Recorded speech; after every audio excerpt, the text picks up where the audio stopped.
Hello दोस्तों, आज की इस वीडियो में जानेंगे हम किस तरीके से वीलुकअप का जो एडवांस वर्जन है उसका इस्तेमाल किस तरीके से कर सकते हैं। आप देख सकते हैं कि हमारे पास एक छोटा-सा डेटा है जो बहुत ही ज़्यादा इम्पोर्टेंट है हमारे लिए और मैं इसका इस्तेमाल किस तरीके से करके जो पूरा डेटा है उसको फिल कर सकता हूँ एक सिंगल वीलुकअप फॉर्मूले की मदद से। तो आपको मैं दिखाता हूँ। अब देखिए जैसे मैं वीलुकअप सीधा लगाया और मैंने जो एम्प्लॉयी नेम है उसको लुकअप वैल्यू लिया है। और उसके बाद मैंने F4 से इसको लॉक कर दिया, यानी कि ये मूव ना करे। इसके बाद जो यहाँ पे जो 15 है ना, यहाँ से मैंने जो डॉलर है उसका साइन हटा दिया है और साइन इसलिए हटाया है ताकि जब मैं इसे मूव करूँ तो ये इजीली मूव हो जाए, कॉलम स्टिक रहे यानी कॉलम मूव ना करे। उसके बाद जो टेबल एरे है, मैंने टेबल को भी सिलेक्ट किया पूरा और उसके बाद इसे लॉक कर दिया कि टेबल जो है वो अपनी जैसे है वैसी की वैसी रहे और किसी भी तरीके की उसे मूवमेंट ना हो।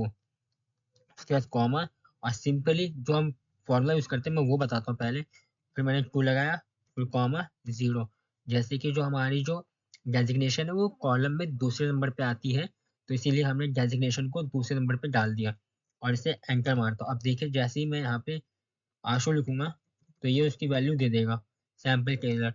रमेश की डालूँगा, तो ये उसकी वैल्यू दे देगा।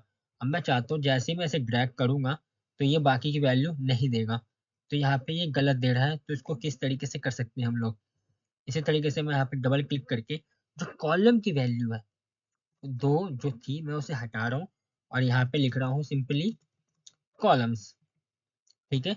और मैं यहाँ पे 2 कॉलम यानी कि पहला और उसके बाद दूसरा, इन दोनों को सिलेक्ट किया और ये कहा कि जो फर्स्ट कॉलम है यानी B13 उसको मैंने लॉक कर दिया, ठीक है? और जो C13 यानी दूसरा कॉलम उसको लॉक नहीं किया और मैं ये चाहता हूँ कि जो C13 है वो मूव करता रहे यानी आगे की ओर बढ़ता रहे।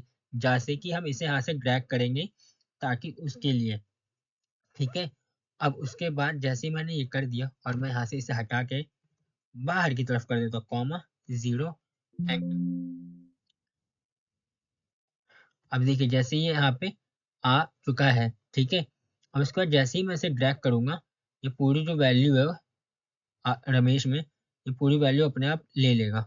आप देख सकते हैं, मैं सबसे पहले जो सबसे ऊपर वैल्यू है मैं उसको दिखाता हूँ। आशु सैंपल कलर 17 31 31 17 आप देख सकते हैं कि जो यहाँ पे वैल्यू ब्लैंक है उसको 0 ले लिया और जो ऊपर जो डेटा दिया हुआ था उसे एज़ इट इज़ उसे वैसे ही फ़िल कर दिया। आप देख सकते हैं। उसी तरीके से अगर मैं यहाँ पे इसे नीचे की ओर ड्रैग करूँ, आप देखिए यहाँ पे तो अभी NA आ रहा है। अब जैसे ही मैं यहाँ से ऊपर की जितनी वैल्यू है, इसे कॉपी करके सिंपली यहाँ पेस्ट करता हूँ, तो यहाँ पे से सारी वैल्यू ले ली, आप देख सकते हैं। और उसके बाद जैसे ही मैं इसे यहाँ से ड्रैग करूँगा यहाँ तक, तो ये जितना भी डेटा ऊपर है, वो एज़ इट इज़ नीचे आ गया। आप देख सकते हैं जैसे सैलरी वाला 17, 20 500, 16 500, 11 772, 16 400, 11 2 75, 14 161, 31 31 31 31 31 31 31, 30 31 31 31 ये जो भी हमने वैल्यू दी थी, एक सिंगल फ़ॉर्मूले की मदद से हमने किस तरीके से ईज़िली और जल्दी जो है हमारा टेबल प्रिपेयर हो चुका है और आप देख सकते हैं जो हमारा ब्लैंक सेल था उसको इससे एज़ अ 0 कंसीडर किया है। आई होप आपको ये वीडियो पसंद आई हो। धन्यवाद। और हाँ, एक और चीज़, अगर आप चाहते हो सिंपली कि यहाँ पे मैं कॉलम्स की ब्लैंक कॉलम्स की जगह अगर आप चाहो, तो आप यहाँ पे इसको हटा के अगर बाय चांस आपके पास ब्लैंक कॉलम ना हो, तो आप सिंपली जो आपकी जो हेडिंग्स हैं, आप इनको भी सिलेक्ट कर सकते हो। मैं आपको करके दिखा देता हूँ। एक बार आप ये देख लो। उसके बाद मैंने इसे यहाँ पे फिर से क्या किया, लॉक कर दिया। जैसे ही लॉक किया और मैंने एंटर मारा, आप देखिए सैंपल टेलर फिर भी आ रहा है। मैं आपको एक बार फिर भी दिखा देता हूँ कि जो ये वैल्यू है, कॉलम्स वाली कहाँ से लेना है, आप देख सकते हैं। और उसके बाद मैं इसे जैसे ही ड्रैग करूँगा, ये एज़ इट इज़ वैसे का वैसे ही काम करेगा। आप देख सकते हैं। मैंने इसे पूरा ऐसे फ़िल किया और इसके बाद इसे यहाँ से ड्रैग कर दिया। आप देख सकते हैं, जो वैल्यू पहले थी, वैसी की वैसी ही है as it is. I hope आपको ये वीडियो पसंद आई हो।